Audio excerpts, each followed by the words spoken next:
Is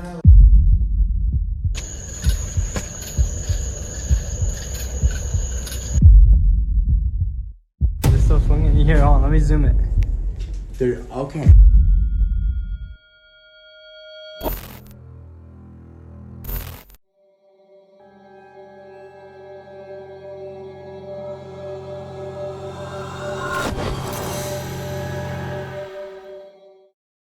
The first video of the night comes from After Dark Crew, an Australian-based paranormal urban exploration group known for investigating abandoned and forgotten locations after dark.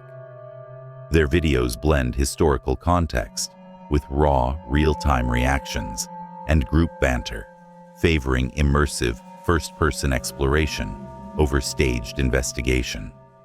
It is January 17th, 2026, at Hill 60, a coastal site home to abandoned World War II bunker systems. Alright, welcome back. We are the After Dark crew. So today we got Cooper back again, and we also got Big Nafo back. Yeah, I had a little bit of a food coma, guys. And Cooper had no idea. So Yeah, lack of information was fed to me, of course. We're out here at Port Kembla and we're about to go explore some abandoned World War II bunkers and tunnels for you all. Yeah, history of rituals being held in there. There's ominous feelings that have been reported of soldiers, though there's no specific details on what soldiers. Most importantly, this place was actually manufactured in 1942, just before the Second World War, actually. And, well, this facility housed two 6-inch military, what do you call them, cannons? Weapons? 2 6-inch guns, I believe. 2 6-inch military guns. And believe it or not, they were actually only fired twice in history. And that was to stop an invasion. Not even an invasion, actually. It was to stop someone coming too close to our mines on Port Kembla's harbour. And just another tidbit about the guns, the actual steel that's used to make the cannons was recycled from older World War I warships. this place is apparently designed, well, the main design is in the shape of a H. And they in some of those rooms they used to store a lot of their gunpowder and ammunition and stuff like that, so who knows, we could see something exciting in there. Alright guys, now with all that out of the way, let's head over. Moments after stepping further inside the tunnels, the camera malfunctions again and briefly cuts out. Although it resumes recording, the technical issue adds tension as the group continues deeper underground. What was that? It's a monkeys. There's a camera there. There's a monkeys. Spin up. Oh, turn off this flash. Was that SpongeBob there? As the crew move through the bunker system, a sudden unexplained sound interrupts conversation. The noise is loud enough to stop everyone in their tracks, leaving the group uncertain about its source. I almost pissed myself at Mom's. Jump out and like, I don't think I might walk out, so I'll just squeeze it. Dickheads, man! My heart sunk, lad. I sat there, Nathan has never been more scared in his life. Navigating tight corridors and former holding cells, sudden movements and limited visibility trigger jump scares. Panic briefly breaks out as members react to doors, shadows, and unexpected shapes in the darkness. A loud bang echoes through the tunnels, sounding close and forceful. One member reacts strongly, visibly shaken by how sudden and nearby the noise appears. Back towards the tunnel that we were going down. One bit of the noise in. And I thought I seen lights flashing down the cave, and I absolutely pooped myself. Emran. Near the end of the exploration, members report seeing lights and movement deeper within the tunnels, in areas that had not been marked with glow sticks. Combined with the earlier noises and equipment issues, the group decides not to continue further and begins heading back toward the exit. The exploration is marked by repeated tension, sudden noises, and moments of disorientation within the aging bunker system.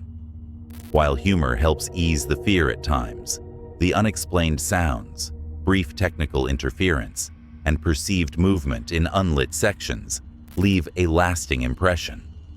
Once back outside, the crew agree that the underground tunnels felt far more disturbing than expected, and choose not to re-enter the site that night. Before we move on, if you're enjoying the video so far, Leaving a like really helps. And if you haven't subscribed yet, now's a good time. We recently passed 50,000 subscribers, and that's entirely because of you. The next target is 100,000 before the end of the year. Ambitious, but worth aiming for. There's a hidden word somewhere in this video. See if you can spot it. Now, let's continue.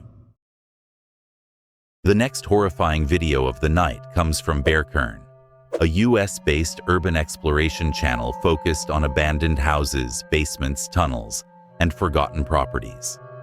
While not strictly paranormal, their raw, unscripted explorations often become unsettling due to unexplained sounds, movement, and the inherent danger of decaying environments. It is January 14th, 2026, at an abandoned observatory in the United States. Billy, can I hit your wintergreen, my dude?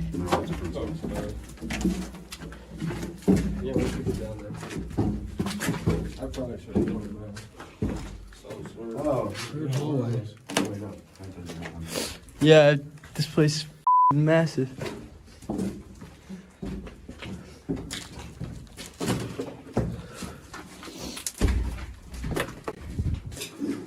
Holy dude. Oh yeah, that's something, Ryan. We going in? See? I feel like we have to go in. Where's it go? Alright, well, let's see. You going first? Yeah, you got the better light, man. One way goes up. Alright, keep your flashlights away from the windows, guys. Oh yeah, so there's an old crawling granny up here. Oh, man. This is like the boiler room or something. I'm not about to crawl. Oh, you good? I'm not about to crawl.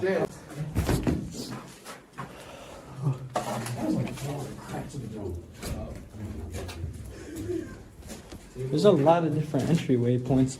There's a lot of different ways we can get out of here if we need to, too. Good. Can I just stop for a second? What the is that? First said titties. That's a battery. Motherboard of some sort. Sorry. Hold the procession. 2 seconds. I'm almost done. Then someone go. I tied it half-assed on the sidewalk. That's not even done. Descending into the basement areas, the explorers describe the structure as massive and disorienting. Boiler room-style spaces and branching passageways force frequent pauses to listen and reassess. Conversations turn toward escape routes and entry points, acknowledging how easy it would be to get lost underground. What was that stuff? No, we're good, bro. No, but what was that noise? Was that one of you guys? No. Huh? No. An object is spotted swinging on its own. The group immediately stops, shining torches and zooming in to confirm the movement. No one admits to touching it, and no obvious cause is identified, prompting visible concern. Alright.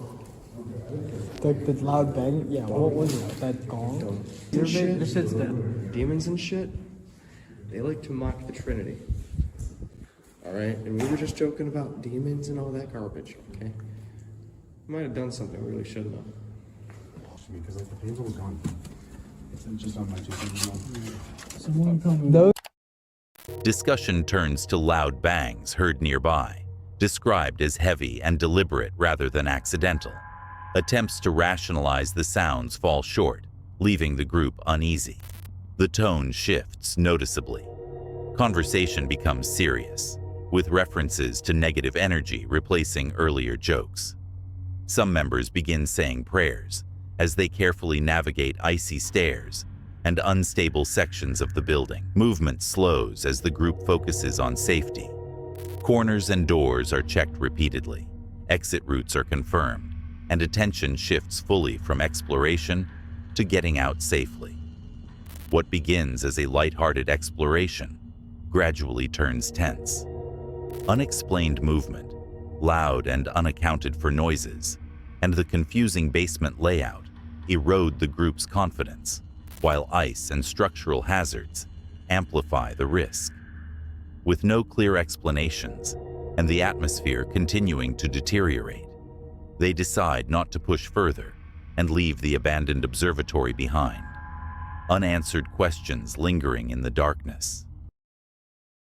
The next chilling video of the night comes from Noctis Paranormal, a UK-based paranormal exploration team focused on real-time, low-light investigations in abandoned and secluded locations.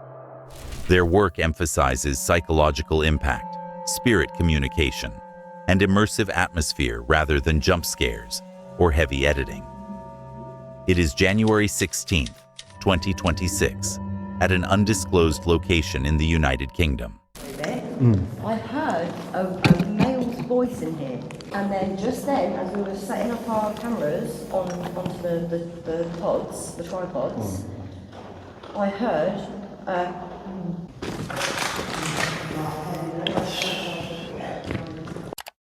The pressure intensifies.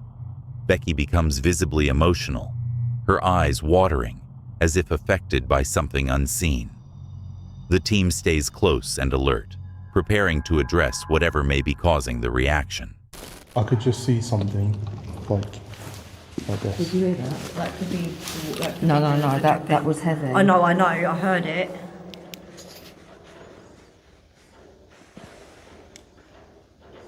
That was like.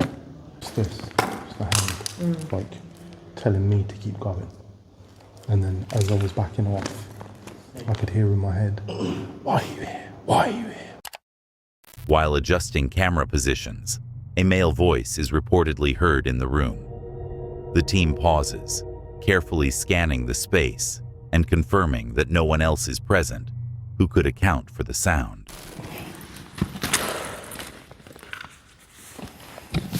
You okay?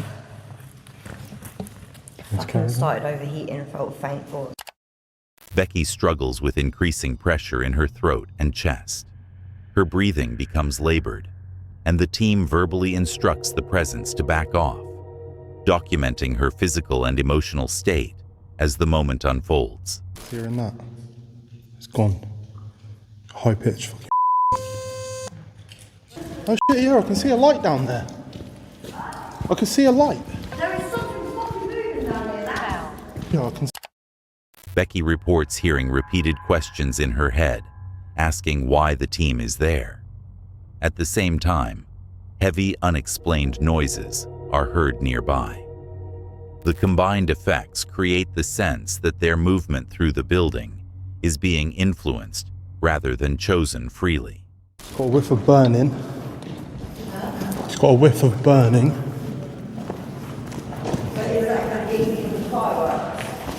Well, I couldn't smell it when we come in. A high-pitched buzzing sound cuts through the space. Lights appear to move in the distance, and a strong smell of burning fills the air without a visible source. The team proceeds cautiously, continuing to document each change while acknowledging how oppressive the environment has become. The session begins calmly, but escalates into a tense and unsettling experience.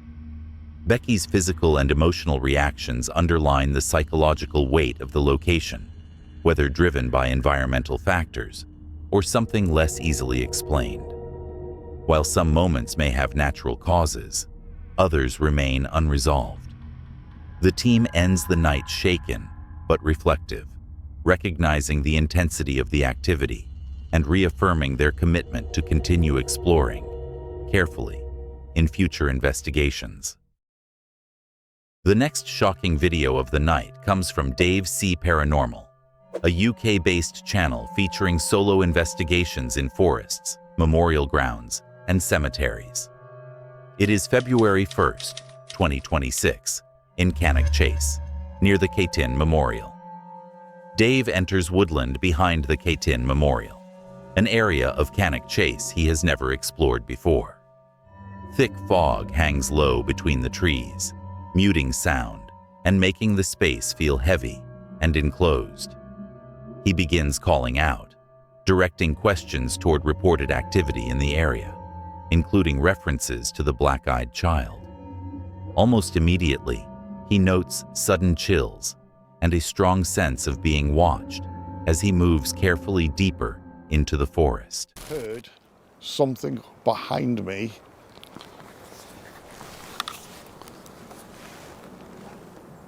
And what I heard was, it sounded like somebody went "Sss."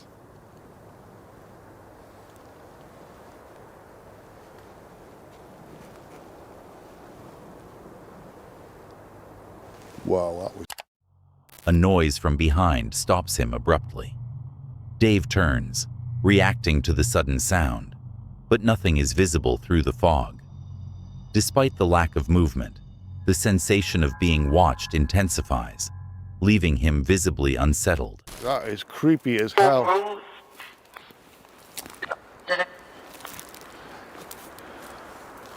I am getting a weird sense of feeling here.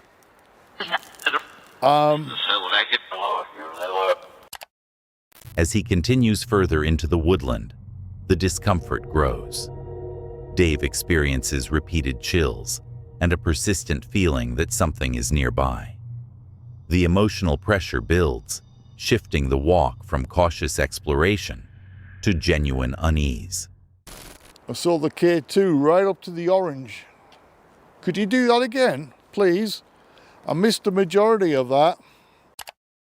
Deeper in the forest, Dave discovers 3 stones stacked together. He notes that similar arrangements have been reported in connection with black-eyed child sightings in the area, reinforcing his belief that this section of Canic Chase carries unusual activity. It starts getting weird. When you're in them woods, it's very strange. Now, when I was in there earlier, I said I was weirded out. And then I almost forgot to show you those stones. And when I went back in there to show you them stones... Returning toward the K10 Memorial, the atmosphere changes again. The open, respectful calm of the monument contrasts sharply with the oppressive feeling of the surrounding woods. Dave reflects on how quickly the mood shifts between the 2 spaces, strengthening his impression that the woodland itself holds something unsettling. As the investigation concludes, Dave states that although no clear apparitions were seen, the repeated chills, emotional discomfort, equipment response, and stacked stones point to the woodland behind the memorial as a potential hotspot. He leaves the area with the sense that something unseen was present throughout the night, and with plans to return, leaving viewers with the lingering tension of Canic Chase after dark. The next video of the night comes from The Journey is the Destination, a paranormal exploration channel known for calm, solo investigations centered on spirit communication, EVP work, and long, uninterrupted sessions that allow activity to unfold without exaggeration. It is June 30th, 2024, on a private hunting property in Northeast Florida, United States, a location associated with a deeply unsettling past. Thought I heard somebody talking behind me. It's already gonna be a creepy night, I can tell. You guys with the headphones, let me know if you hear or see anything I miss. There's probably gonna be a decent amount of EVPs in this place. Now that I said that, maybe not. But anyways, we're at the Haunted Hunting Grounds, my friend's private property up in Northeast Florida. This is the place that I went to earlier in the year and a bunch of you asked me to come back to. So we are going to do another explore here. And dang, I keep hearing stuff moving. All right, my friends, let's get into it. Welcome back to the journey.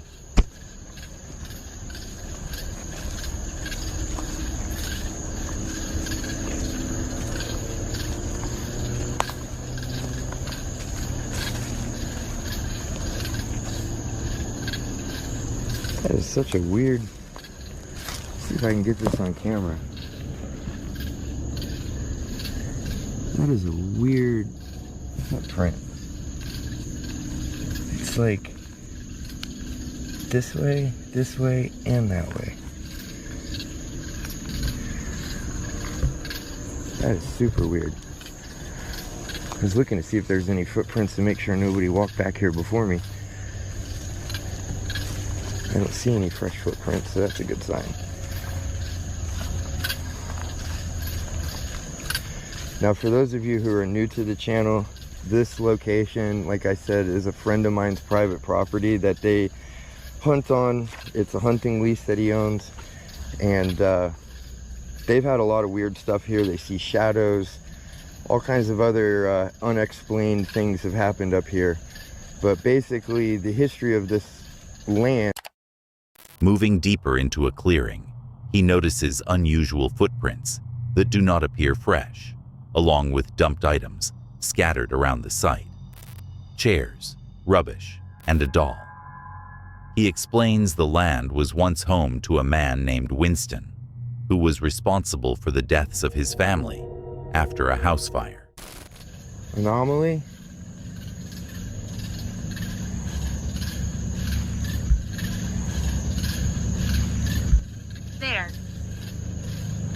There, anomaly?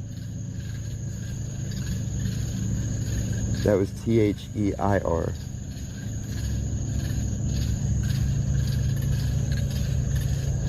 Is that what you call the shadows that are walking around out here?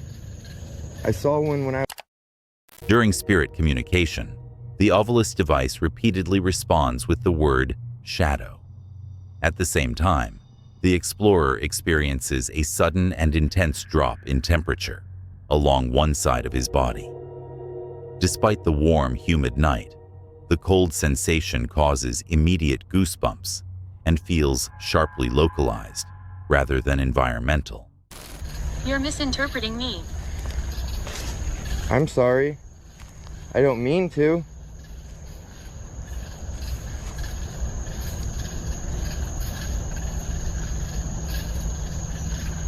Are you fighting something?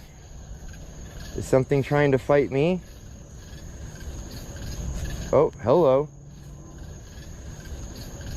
Oh, hello. Something's trying to fight me. Kill us. He you. The device suggests that something may be hiding. The explorer questions whether Winston could be present and whether shadows are moving around the clearing. Communication escalates when the Ovilus indicates concepts such as conflict and death. The explorer reacts emotionally as the responses suggest that something negative may have been associated with the property and its past. During this exchange, his K2 meter briefly spikes, coinciding with the most intense part of the session. Are you trying to get me to smell what the house smelled like as it burnt down? Or what is that burning smell?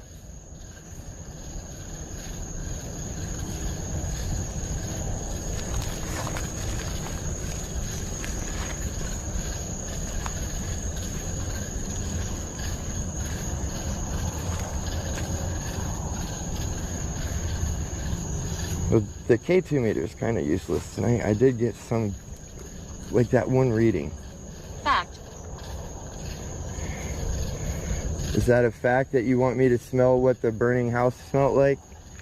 Because, like I said, it smells like something's burning, but... Near the end of the investigation, the explorer briefly mistakes a shadowy shape for a small figure standing nearby. Although it turns out to be vegetation, the moment triggers a jump scare, highlighting how affected he has become over the course of the night. Combined with earlier sightings of headlights in the woods and a persistent sense of being watched, he decides to leave the property. As the investigation concludes, the escalation is clear. What begins quietly builds through layered experiences, voices, shadow references, sudden cold sensations, unsettling device responses, and unexplained smells. Although no clear apparition is captured, the cumulative effect leaves the explorer visibly shaken. He reflects on the risks of investigating isolated locations alone, particularly those tied to troubling histories, and chooses to leave the property behind. Before we get into the next clip, around 70% of people watching aren't subscribed. We're working toward 100,000 subscribers by the end of the year, and if you're enjoying the video, hitting subscribe really does help. Alright, let's get back to it. The last video of the night comes from Paranormal Investigations, a UK-based solo exploration channel focused on quiet, atmospheric visits to remote and forgotten locations after dark. The approach prioritizes calm observation, minimal equipment, night vision footage, and reflective commentary, rather than overt paranormal claims. It is November 28, 2025, at Delville Mausoleum, near Delville Hall. Well, I've arrived at the mausoleum. I might just be able to make out the silhouette of it behind me, but also this pretty big wall that I don't think I've got any chance of getting up. There might be a way in around the front, but it basically just looks like a mini Delville Hall. And it's a weird place here. It's the wind, I think, and the moon shining through the branches. It just has a strange air to it. But I'm intrigued to get in just to check the place out, so I'm gonna have a scout around the perimeter, see what I can find. But yeah, it feels pretty remote here. Strange, odd place for sure. Okay, I found what I'm looking for. I don't know if I can get in. I think it might be fenced off, but this place is it's quite eerie.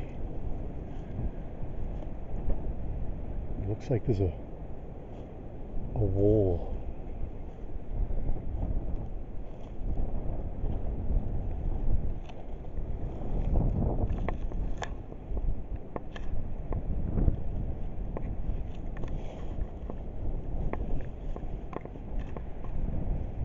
There it is.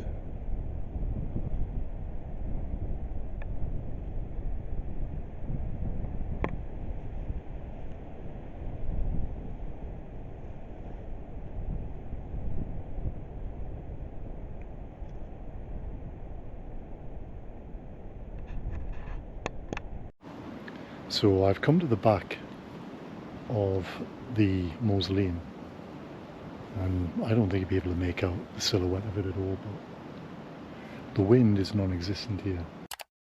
He reflects on the mausoleum's failed purpose, built to house members of the Delville family, yet largely unused. Despite the proximity of nearby towns, the area feels isolated and unnaturally still. I said on the night vision video, I could have swore I heard voices here. Standing near the rear of the mausoleum, the explorer believes he can hear voices nearby.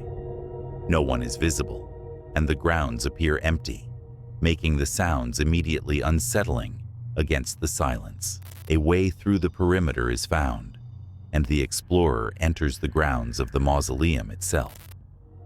Overgrowth presses in around the building, increasing the feeling of enclosure and separation from the outside world. Trees, it has a really strange feel to it. And that's probably what I heard before, voices carrying from way off in the distance, just being carried. The wind suddenly surges through the trees surrounding the mausoleum. Later, the explorer suggests the earlier voices may have been distant sounds carried on the air. Even so, the atmosphere remains heavy and unsettling. While leaving the site in darkness, the explorer nearly slips on uneven ground, briefly heightening tension as he carefully makes his way out with limited visibility. As the exploration ends, no clear paranormal activity is confirmed. Instead, the focus turns to the emotional weight of the location. Heavy graffiti, vandalism, and decay dominate the mausoleum, standing in stark contrast to its original intention. The site is framed not as a place haunted by spirits, but by failure, a monument to abandoned ambition lost legacy, and historical irony. Despite its closeness to civilization, Delville Mausoleum feels remote and burdened with quiet sadness, lingering as a forgotten structure built for a purpose that never endured. We appreciate you for watching. If these creepy encounters gave you chills, hit that like button and subscribe so you don't miss the next drop. There's always another mystery waiting just around the corner.